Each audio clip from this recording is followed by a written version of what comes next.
Ladies and gentlemen, fight fans all around the world, let's talk some boxing. You're watching What You Need. You know I'm gonna always bring up this, so I'm gonna go on with what I have to say. Now, the build of Michael Jordan. Michael Jordan, anybody who knows Michael Jordan knows he was built very rugged, very tough. Michael Jordan could take a serious punishment while going to the rim. And you can just see in his frame, besides him doing weight training and a number of other things, that he was very, very rugged. You can see his rugged build. He's not frail in any way. Yet, he's very streamlined. I love to use these comparisons because though Floyd Mayweather is significantly smaller than Michael Jordan is significantly taller than he is. He's 6'6". Mayweather's 5'8". But you can also see that rugged build. Okay? Mayweather, like Michael Jordan, also used weights. He also used weight training, but mostly for resistance training. But again, look at his structure. Look at his build. Built very rugged. And you see the young Floyd Mayweather, you see less of the sort of refinement, but you still see that elite arrogance that Mayweather possesses. You can see that right now as he's staring at the camera. That same arrogance is seen in Michael Jordan.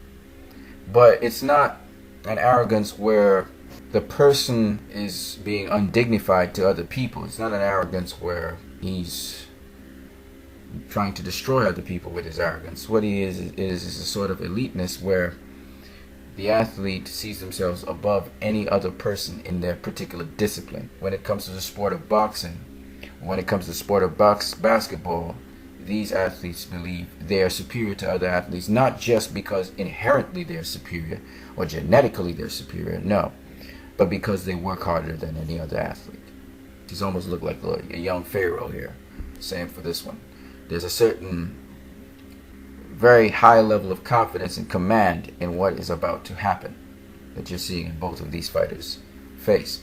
Now, what's important is I wanted to talk about their toughness. What people don't understand is toughness. I'm not going to talk about heart right now. I'm going to talk about toughness.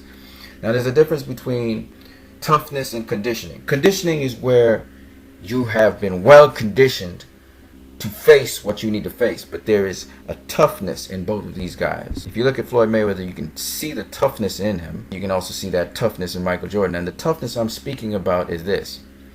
It's more mental than it is physical, but the point I'm making is not all of that. Toughness I'm talking about is in terms of their makeup. These men are made up a certain sort of way.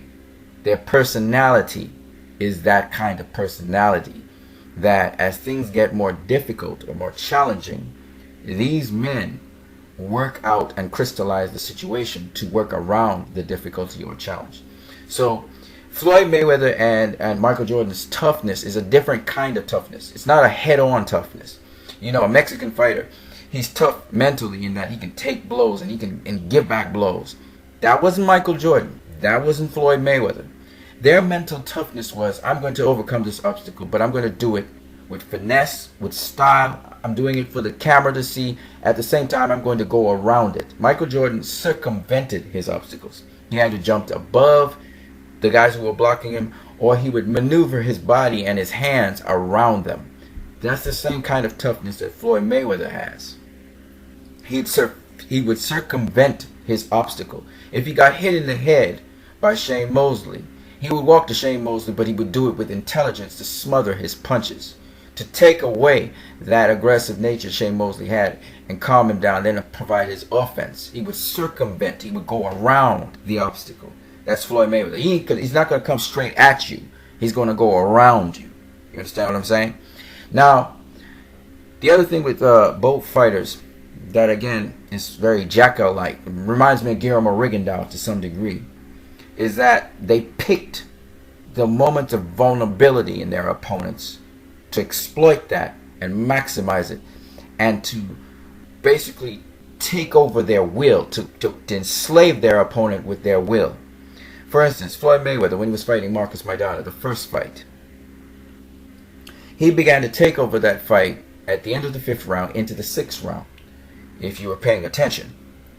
But how he took over that fight was by stripping Marcus Maidana. Marcus Maidana threw the kitchen sink at Floyd Mayweather, and he did not fall. Not only did he not fall, but he returned fire with fire. He returned with explicit fire, targeted fire. It wasn't just, it was almost like Danny Jacobs, where Danny Jacobs was actually having targeted fire on Peter Quillen. It was a targeted, specific kind of fire on Marcus Maidana to take away his power. And that was when Marcus Maidana went to Mayweather's head or his body, Mayweather returned fire to specific points on Marcus Maidana's body. He was very specific about what he was doing. And then he landed specific punches to Marcus Maidana's head. Michael Jordan is very much like that. He's a surgeon himself. He's going to destroy his opponent mentally by being very specific in how he target them to break their will. Okay? He would look at the available options in the defense. He would be reading his opponent's defense, like Floyd reads his opponent's defense and offense. And then he would target it. He would send a dagger through them. The same way how Floyd Mayweather would send a mental dagger through his opponent. Not only are you ineffective at destroying me, where you expected me to fold, I'm not going to fold, but also I am now going to show you how effective I am on you, and I'm going to impose my will on you, and you're going to crumble. Because as you start to weaken, I am going to become stronger.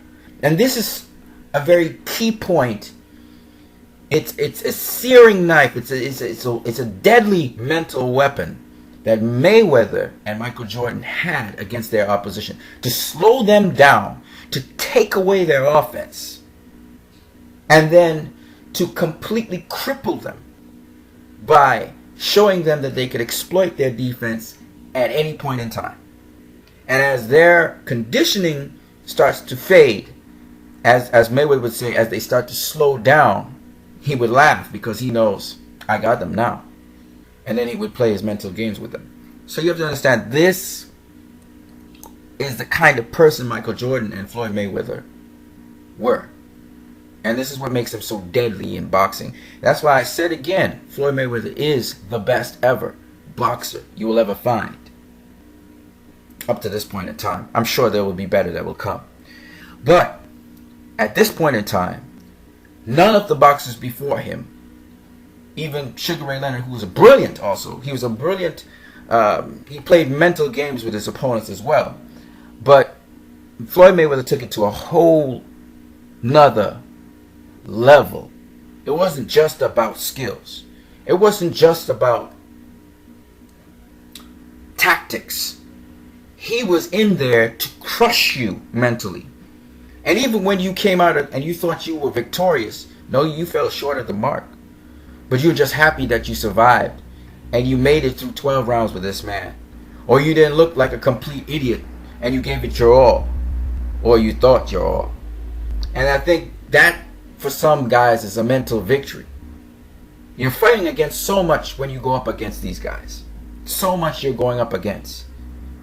And that's just the tip of what I'm going to be putting out when I talk about Floyd Mayweather TBE. Because you guys may not have observed, but the boxers have. You may not have observed what Mayweather was doing in that ring. So I will bring it to your attention so you will understand, since his career is over. I'm going to bring it to your attention, and younger boxers are now using those templates. They're watching because he's a dude you must watch. You need to go back and review all that footage on Floyd Mayweather. Go and review everything. The younger fighters are doing that too. Because this guy was different. Okay? And you guys talk about Michael Jordan to this day. Nevertheless, there are better basketball players than Michael Jordan today. But the mental game that Michael Jordan had, the mental game, was unlike any other mental game that the younger basketball players today have. And you have to understand, the younger basketballers today, which are very good basketballers, I guess the game has changed a bit too and has evolved itself, but they're applying some of those things that Michael Jordan applied. And that's why Michael Jordan still schools students, and he talks to them of the craft of basketball. And Mayweather is going to be doing that for a long time as well in boxing. You guys have a great one.